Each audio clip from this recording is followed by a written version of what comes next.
If we only talk about the easy stuff, we're not really reading, we're escaping. And sometimes that's okay.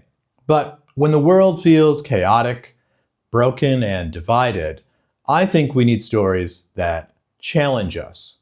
Too often we stick with what's easy, with what's comfortable, as readers and as reviewers. We avoid books that unsettle us, that complicate our thinking, and that don't have easy answers. So this video is a gentle challenge to be a braver reader, and maybe even a braver booktuber. Not to shock or provoke, but to grow. This is a challenge to read and review dangerous books. What makes a book dangerous? Well, dangerous doesn't mean bad. It means challenging. Not hateful or violent per se, but challenging. Books that confront us with uncomfortable truths about race, power, history, desire, violence, identity, sexuality, agency, all the uncomfortable things that are part of reality. Some great examples of books like this would be Toni Morrison's Beloved, Margaret Atwood's The Handmaid's Tale, or even James Ellroy's LA Quartet. Even though it's genre fiction, it's very challenging and it explores all of the things that I just listed off there. So why read them? Why read these challenging books? Why read these difficult books? Well, to be honest with you, the tough books teach us the most. They provoke reflection, not just entertainment. They help stretch your empathy. They broaden your worldview. They deepen your understanding of humanity and of life. And they reveal how real literature, the power of real literature, is to help us understand the human condition. So one of the problems we have is that BookTube has a tendency to play it safe. And I get it. There are kind of some hidden pressures. There might be pressures that you're not even aware of that I'm going to bring up here, but there are pressures within BookTube culture. The first one is a fear of backlash, or a fear of being canceled, or a fear of being shadow banned, or even just outright ignored.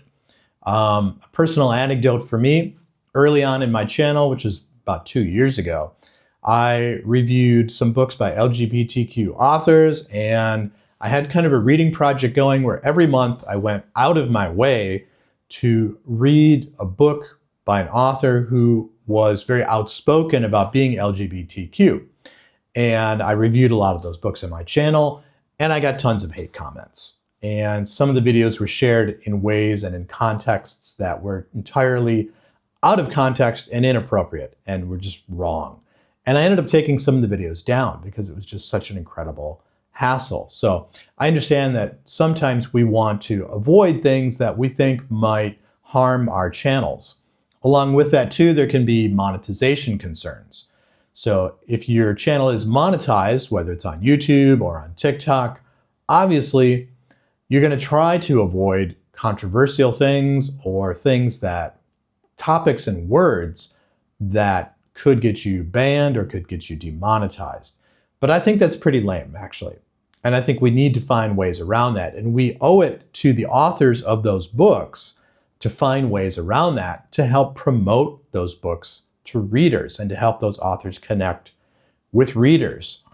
Another huge problem, and this is true of most social media, is that trend-driven content favors short, safe, relatable reads and relatable topics. Bookish social media leans more towards affirmation and confirmation rather than exploration. This is why we see so many people reviewing the same books and using the same kinds of expressions and likes of those books.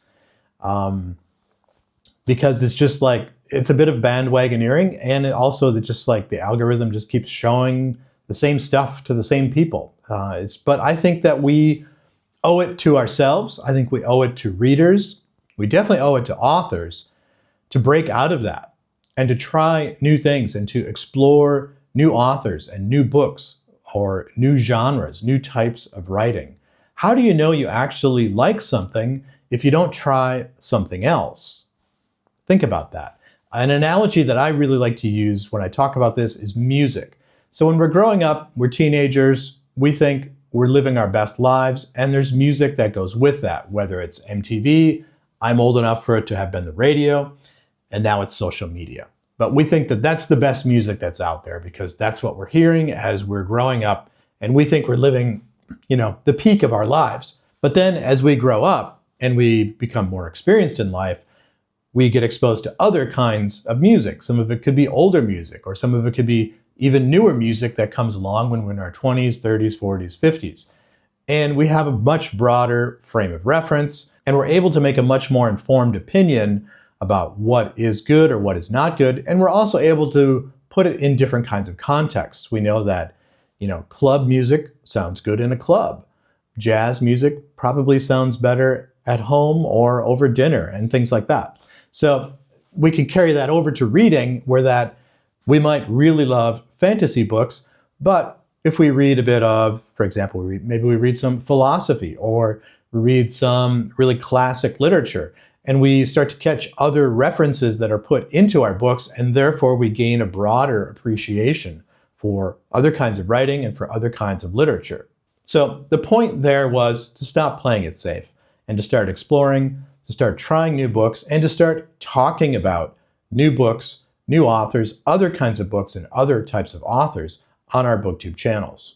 And that connects me to my next point, and that is that we need reviewers, we need booktubers, we need book talkers, whatever, who are not afraid. BookTube has an incredible power to influence what people read, which in turn influences what is published, and it influences what stays in publication. We need creators who model how to read tough books, how to read new books, how to read different kinds of books, ethically, critically, thoughtfully, and intentionally. It's not about endorsing everything in a book. It's about engaging with it honestly. And to give some examples about that, especially of the power, there's a great book by Heather Lewis called Notice. That book was out of publication for a long time. It was really difficult to get, but there's a booktuber named Criminali who had bought a copy of it. I believe he bought it secondhand. He read it, he really liked it, he found it to be really powerful. It was a very different kind of book than he might normally read. I believe it was part of a project he had going where he was reading difficult books. But the point here is he really felt that the book was great and that it needed to be better known. He made a video about it. His channel was widely known and it just got picked up. And the long story short here, he helped that book actually come back into publication. And it helped people like me who live outside of the US, outside of the UK, who buy a lot of books online. I was finally able to buy that book online. I never would have read that book if he hadn't have made a video about it. Another great example is Hard Rain Falling by Don Carpenter. This was reviewed by the guys at Life on Books. I think it was a TikTok video that one of the guys, Toni, made that just went viral, and the book just has sold like gangbusters ever since then. It caused me to read the book. I know a few other people have read the book because of that, and we're better for it. And lots of other readers are better for it too. So don't underestimate the power you have as a booktuber, and try to use that power sometimes, not always, but sometimes push the envelope a little bit and bring something new to the table.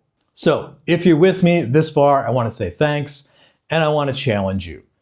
Be a braver reader. Read boldly, review honestly, and speak freely. Speak thoughtfully, speak intentionally, but speak freely. Don't hold back. Some books stay with us because they're beautiful. Some books stay with us because they were difficult. Which ones are you still carrying with you? Let us know in the comments below.